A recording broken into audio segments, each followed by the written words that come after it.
दोस्तों, आज की कहानी है जैसे जिसकी करनी वैसे उसकी भरनी।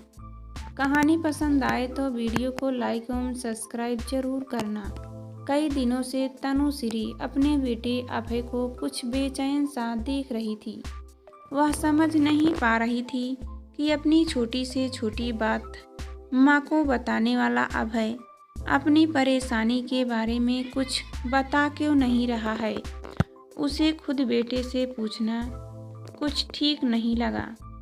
आजकल बच्चे कुछ अजीब मूड हो गए हैं। अधिक पूछताछ या दखलंदाजी से चिढ़ जाते हैं। वह चुप रही। तनुश्री को किचन संभालते हुए रात के 11 बज चुके थे। वह हाथ मुंह धोने के लिए बाथरूम में घुस गई। वापसी में मुंह पोंछते पोंछते तनुश्री ने अभय के कमरे के सामने से गुजरते हुए अंदर झांक कर देखा तो वह किसी से फोन पर बात कर रहा था। वह एक पल को रुककर फोन पर हो रहे वार्तालाप को सुनने लगी। तुम अगर तैयार हो तो हम कोर्ट मैरिज कर सकते हैं।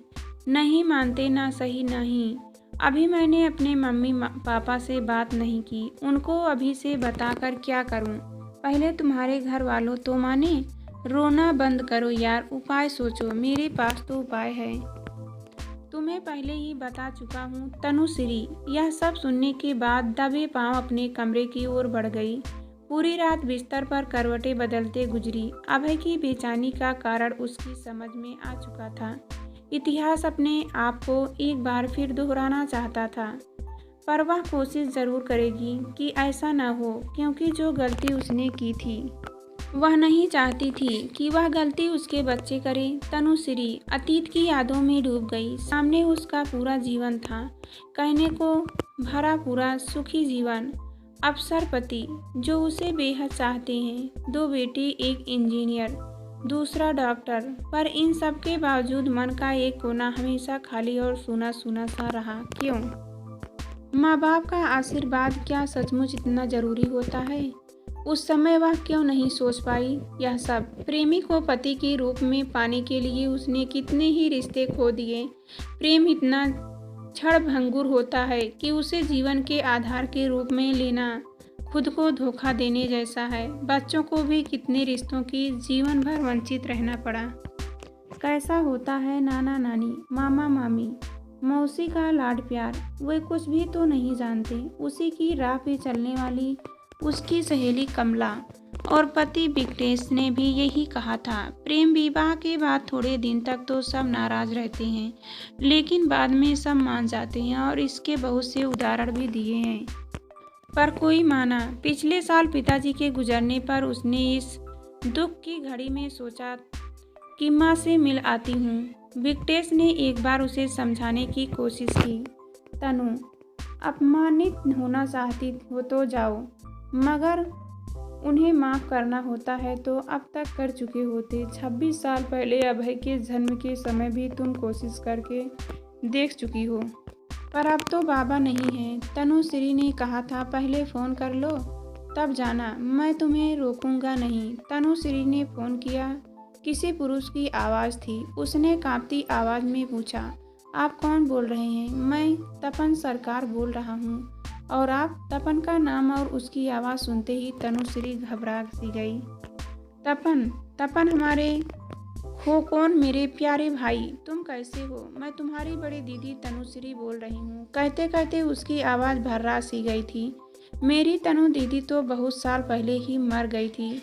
इतना कहकर तपन ने फ़ोन पलट दिया था। वह तड़पती रही, रोती रही, फिर गंभीर रूप से बीमार पड़ गई। पति और बच्चों ने दिन रात उसकी सेवा की। सामाजिक नियमों के खिलाफ फैसले लेने वालों को मुआवजा तो भुगतना ही पड़ता है। तनुश्री ने भी भुगता। शादी के बाद विक्टेश के माँ बाप भी बहुत दिनों तक उन दोनों से नाराज रहे। विक्टेश की माँ का रिश्ता अपने भाई के घर से एकदम टूट गया, कारण उन्होंने अपने बेटे के लिए अपने भाई की बेटी का रिश्ता तय कर रखा था। फिर धीरे धीरे विक्टेश के माँ बाप ने थोड़ा बहुत आना जाना शुरू कर दिया। अपने इकलौते बेटे से आखिर कब तक वह दूर रहते? पर तनुश्री से वह जीवन भर खिजे खिजे ही रहे। जिस तरह तनुश्री ने प्रेम विवाह किया था उसी तरह उसकी सहेली कमला ने भी प्रेम विवाह किया था तनुश्री की कोर्ट मैरिज के 4 दिन पहले कमला और रमेश ने भी कोर्ट मैरिज कर ली थी। उन चारों ने जो कुछ सोचा था नहीं हुआ। दिनों से महीने, महीनों से साल दर साल गुजरते गए। दोनों के माँ बाप टस से मस नहीं हुए। उस तनाव में कमला चिड़ी सी हो गई। रमेश से उसके आए दिन झगड़े होने लगे। कई बार तनुश्री और विक्टेश ने भी उन्हें समझा बुझा कर सामान्य किया था। रमेश पांडे परिवार का था और कमला अग्रवाल परिवार की।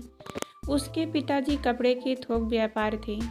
समाज और बाजार में उनकी बहुत इज्जत थी। परिवार पूरा तनपंथी था। उस हिसाब से कल्पना कुछ ज़्यादा ही आज़ाद किस्म की थी। एक दिन प्रेमानंद कमला रायगढ़ से गाड़ी पकड़कर चुपचाप नागपुर रमेश के पास पहुंच गई। रमेश की अभी नागपुर में नई नई नौकरी लगी थी। वह कमला को इस तरह वहां आया देखकर हैरान रह गया। रमेश बहुत समझदार लड़का था। वह ऐसा कोई कदम उठाना नहीं चाहता था, पर कमला घर से बाहर पाँव निकालकर एक भूल कर चुकी थी। अब अगर वह साथ ना देता तो बेईमान कहलाता और कमला का जीवन बर्बाद हो जाता। अनिच्छा से ही सही रमेश को कमला से शादी करनी पड़ी। फिर जीवन भर कमला के माँ बाप ने बेटी का मुंह नहीं देखा। इसके लिए भी कमला अपनी गलती ना मानकर हमेशा रमेश को ही ताने मारती रहती। इन्हीं सब कारणों से दोनों के बीच दूरी बढ़ती जा रही थी। तनुश्री के बाबा की भी बहुत बड़ी फैक्ट्री थी। वहाँ विक्टेश आगे की पढ़ाई करते हुए काम सीख रहा था। भिलाई में जब कारखाना बनना शुरू हुआ, विक्टेश ने भी नौकरी के लिए आवेदन कर दिया। नौकरी लगते ही दोनों ने भागकर शादी कर ली और भिलाई चले आए। बस उसके बाद वहाँ का दाना पानी तनुश्री के भाग्य में नहीं रहा। सालों साल माँ बाप से मिलने की उम्मीद लगाए वह अवसाद से घिरती गई। जीवन जैसे एक मशीन बनकर रह गया। वह हमेशा कुछ न कर पाने की व्यथा के साथ जीती रही।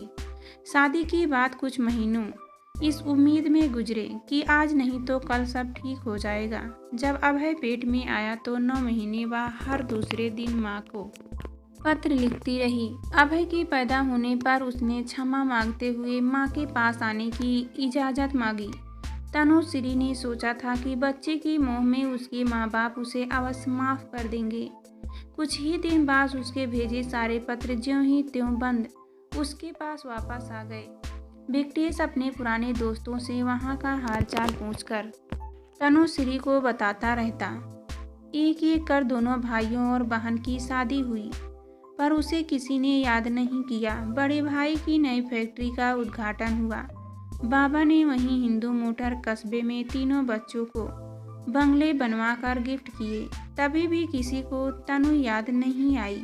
वह दूर भिलाई में बैठी हुई उन सारे सुखों को कल्पना में देखती रहती और सोचती कि क्या मिला इस प्यार से उसे। इस प्यार की उसे इतनी बड़ी कीमत अदा करनी पड़ी।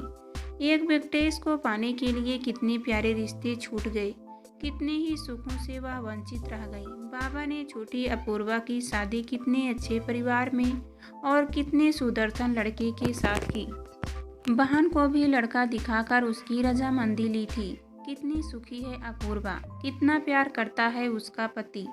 ऐसा ही कुछ उसके साथ भी हुआ होता। प्यार तो शादी के बाद अपने आप हो जाता है। जब शादी की बात चलती है, एक दूसरे को देखकर मिलकर अपने आप वह आकर्षण पैदा हो जाता है जिसे प्यार कहते हैं। प्यार करने के बाद शादी की हो या शादी के बाद प्यार किया हो, एक समय बाद वह एक बंधा बधाया रूटीन, नमक तेल लकड़ी का चक्कर ही तो बनकर रह जाता है। कच्ची उम्र में देखा गया फिल्मी प्यार कुछ ही दिनों के बाद हकीकत की ज़मीन पर फिक्स हो जाता है। पर अपने आस्था से लगते प्रेम के अधूरेपन से हम उबर नहीं पाते। हर चीज़ दोहराई जाती है संपूर्ण होने की संभावना लेकर, पर सब असंपूर्ण अतृप्त ही रह जाता है।